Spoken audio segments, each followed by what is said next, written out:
Welcome back, kind family. Are you new here? This is me. My name is Sierra. We're going to be doing a tattoo themed set of nails today because this is week 2 of our May Spotlight Collab Challenge, and I'm going to get into that in a second. I want to go over the products that we're using today. So we're going to use Eat My Peach True Nude, and then we're going to be using our custom character themed brush I got SpongeBob for myself. I thought this was just too cute to pass up. I really wanted to do this design on a nail brush. So if you're interested in getting your own character or just animal print, whatever you can come up with, if you're interested in a custom brush, make sure you get on criminalclaws.com. We have beautiful acrylics, beautiful nudes, as you see here, and your own custom nail art brushes, whatever you can dream up. Get on criminalclaws.com.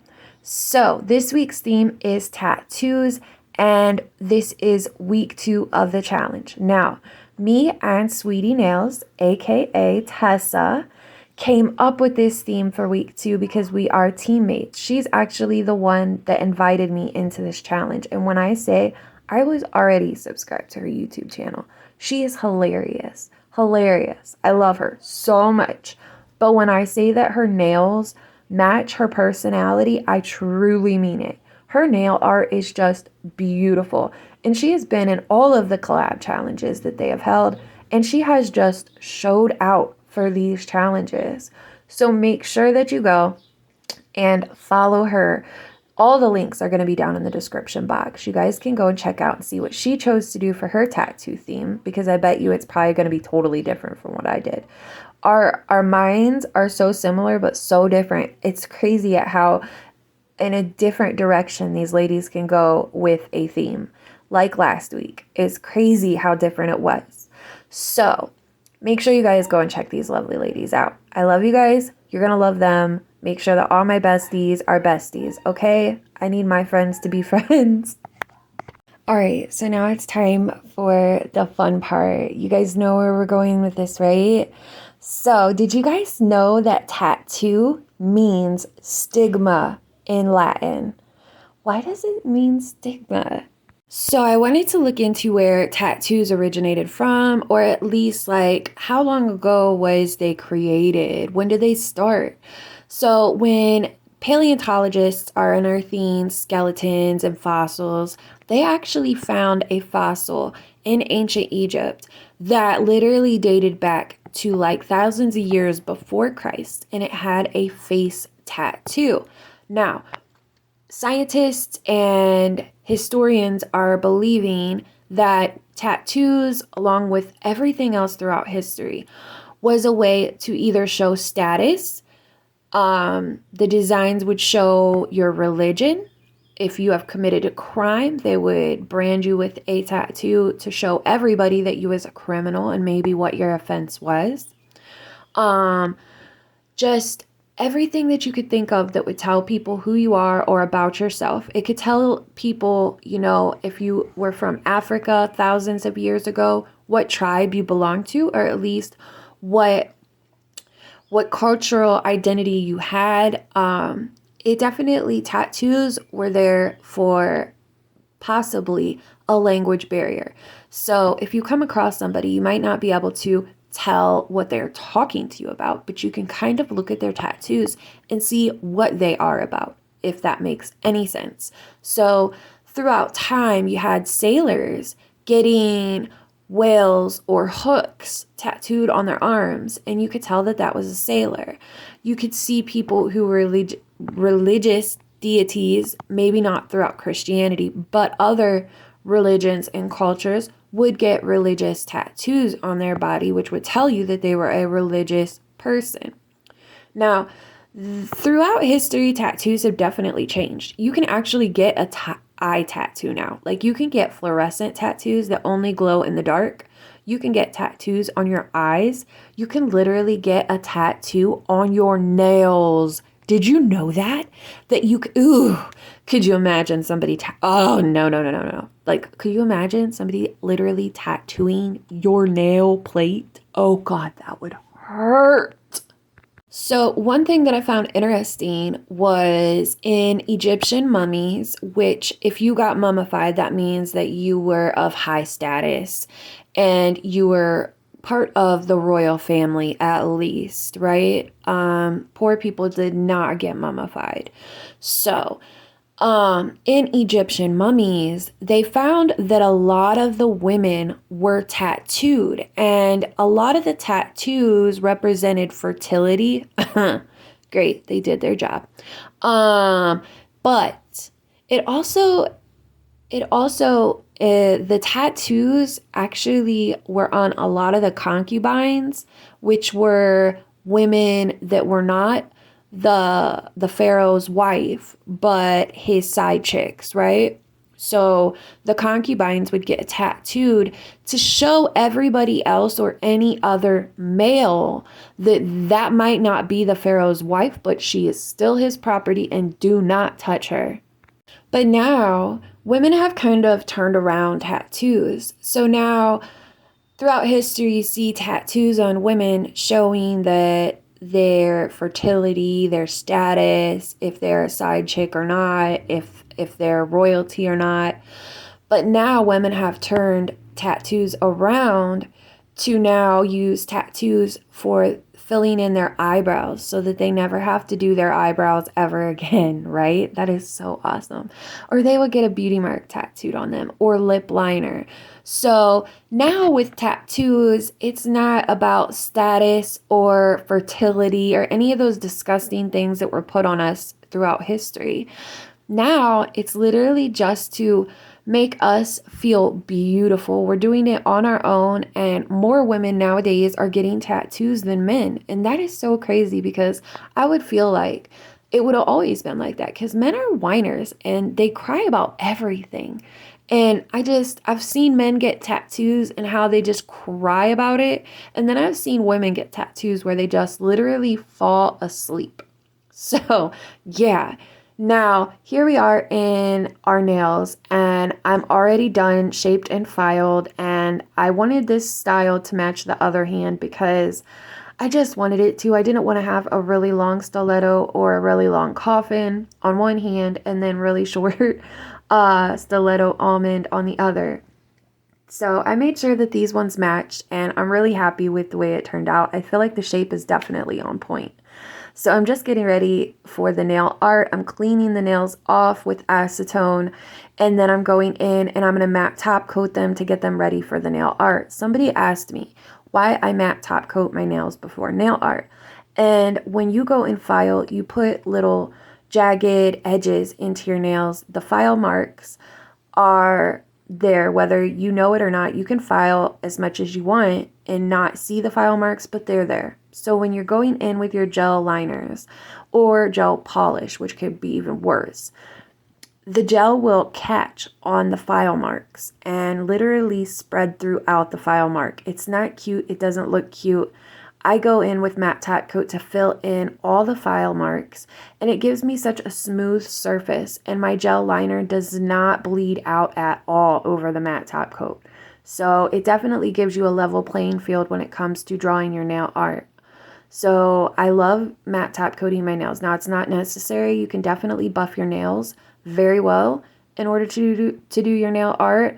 But honestly, matte top coating is faster and better. So that's why I do it.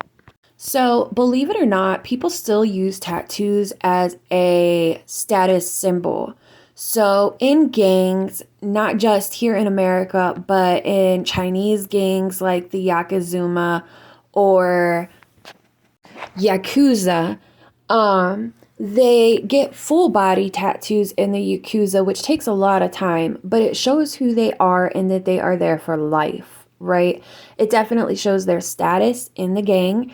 And along gangs here in America, they get their kind of gang logo or sign tattooed on their body, usually somewhere that is totally noticeable, so that anybody, anywhere, if they're ever to go to prison, it is for them to be able to link up with others that were in that gang so that they're protected. But then also it lets people know, watch out. I have protection. I am in a gang and these are my people. So They're still used as status symbols till this day. And it's not the only way that they're used as status symbols, but it is the main way that you can look and see a status totally being displayed for the world on your body. So one really cool thing that I really found that I think is the most interesting out of all the tattoos is sailor tattoos, which are actually really popular by vintage tattoo artists. It's one of the most common asked for tattoos, but they actually mean something. So the dragon design on a sailor means that the person has sailed to China. A turtle tattoo means that they have crossed the equator, while the most popular one is actually the anchor, which means the person has crossed the Atlantic Ocean. Literally, sailors' tattoos told a whole story. Could you imagine a man dropping anchor in your port here in America, and you see him get off, and he has a turtle tattoo, a dragon tattoo, an anchor, and even more that there probably was throughout history.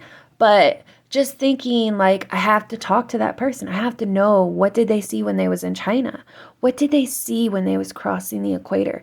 Is the Bermuda Triangle real? Like, I have all these questions that if I saw a sailor in the 1900s, I would be the most annoying person. They would wish that they never met me. Probably the bane of their existence. I would have a million questions. Now, one kind of horrible fact is that throughout history, before people would go to war, they would actually get a tattoo on their body that would identify them, so that if they died on the battlefield, somebody would be able to see who they were and reach out to the family to let the family know. So it was kind of like, I don't know, can you imagine going to war and being like, going to the local tattoo artist and being like, hey, could you please put this message on my body so when I die, I can make it back to my family? That is seriously so sad. But then throughout history, tattoos were meant for good also. So they were actually used for medicinal reasons, and not just a medicinal reason to relieve pain or pressure in certain areas, because they've dug out bodies that literally were blacked out knees of tattoo, just blackout, total blackout, in order to alleviate knee pain. But then there were certain symbols tattooed on people to actually alleviate mental illnesses or other physical illnesses. They would use certain symbols to tattoo on the body to alleviate whatever was ailing that person, pretty much. So you're looking throughout history, and tattoos are literally like the ID card, a tell-all, right? And it is so cool that, like, just whoever you meet is whatever you're going to get throughout history. Warriors, you're going to get their death message. Sailors, you're going to get to see where they've been. Women, you're going to see who they belong to. Gang members, even, gangs have went back hundreds of years, especially in other cultures. But you're going to see what their status is and to not mess with them. Tattoos is such a cool storyline. Like, it makes me so sad that I didn't do better with mine. Like, I wish I could have told my story in a tattoo. Honestly, I feel like that's what tattoos are, is just kind of throughout history telling your story. Now, today, tattoos are not so much of that. A lot of people end up just getting character tattoos, cosmetic tattoos. Tattoos today really just don't mean too much to people. It's more of an aesthetic anymore. It's more of a cool thing to do. But throughout history, that's where the coolness lies. Like, I love history. I do. That's why I love doing these fun facts, to bring history to today and to art. So, all right, I did all of my hand painting with Savvy black gel paint, and I did the ring finger and middle finger on my own. Now, for my pinky and my pointer, I'm going to use a mixture of hand-drawn French design and then some water slide decals, because I went through and did a lot in this nail art, and I felt like, you know, I could kind of get a pass on at least 2 nails. So I'm going in and doing like an outline French. And as far as the 2 fingers in the middle, I ended up going in and actually kind of putting hints of green because I'm going to go in and put gemstones or rhinestones around the cuticle area, which is called a cuticle cuff. So I'm going to go and do rhinestone cuff at the cuticle area. And I just ended up wanting those rhinestones that kind of shimmer green or purple in the light, depending on which way you're looking at them. I ended up choosing that color. Oh, I ruined this one. Yeah, so water slide decals are great, but you have to be careful that they don't fold in half on you. So I just go in and I soak it in water and then I apply it, but I make sure that my nail is actually wet when I apply it so that I can move it around smoothly. If your nail is dry and you're in a hot room, the decal will dry out and kind of stay stuck as to where you put it. So yeah, make sure everything is wet so you can place it where you want it and then just leave it be. Let it dry on its own. Don't be trying to touch it. Once you get it in the place, leave it. Okay? So, well, no, see, like this is kind of like a temporary tattoo, right? So I did hand-drawn tattoo and then a temporary tattoo. Yeah. Okay, so you can kind of see the green that I put in there, and that was to match the rhinestones because I wanted my nails to kind of look different depending on which way you looked at them. Now, I did not decide to go and keep this where I blacked out the cross. I decided to go in the background. But what I did was I mixed base gel and black gel to go and do the shadowing behind it because I feel like this is a very popular tattoo. Crosses are really popular tattoos, I feel like. And in a lot of them, you have where like this shadowing behind it, or maybe it's a light that's behind it shining around it. So I wanted to bring that out in this design. Now I chose the eye because I'm obsessed with drawing eyes. I love drawing eyes. And the eye was just, I couldn't pass it up. I love me a good eye. I just love them. Eyes are definitely windows to the soul.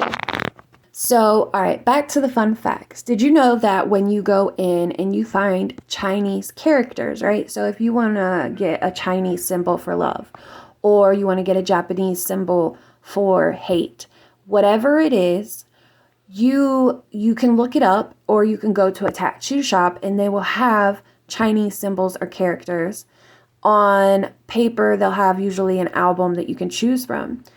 There was for a while people that were coming with their Chinese symbol tattoos and then finding out that it was never what it actually meant. People were getting Chinese symbols tattooed on them, and they were actually getting something that just meant like dog face, but they wanted love. So like they were going around showing people like, oh, look, this is my Chinese symbol for love. And coming to find out, like, no, it actually was like something that said like, come home for dinner, whatever. And then a common issue with tattoos is people will go in for a design and want certain words tattooed on them. And somehow the word ends up getting misspelled. So they are done with a, like, be careful. Tattoos fade. They are challenging. They're painful. And if they get messed up, they're permanent. Okay? Love you guys. Here's the set that we did. Bye.